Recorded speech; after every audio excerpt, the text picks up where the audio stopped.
America ఎన్నికల్లో భారత సంతతికి చెందిన వారు ఈసారి చరిత్ర సృష్టించారు. మునుపెన్నడూ లేని విధంగా 4 భారత సంతతికి చెందిన అమెరికన్లు సెనెట్కు ఎన్నికవుతున్నారు.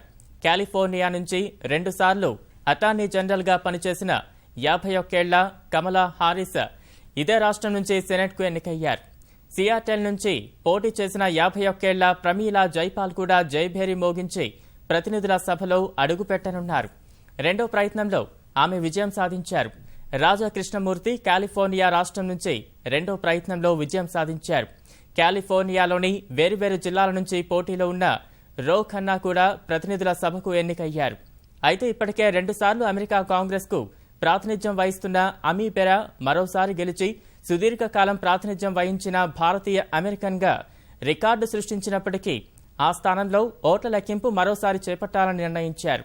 హారిస్, కృష్ణమూర్తి, బెరా అభ్యర్థిత్వాలను బరాక్ ఒబామా బలపరచగా జైపాల్కు సెనేటర్ బెన్నీ శాండర్స్, మాజీ అధ్యక్షుడు జిమ్మీ కార్టర్ మద్దతు పలికారు.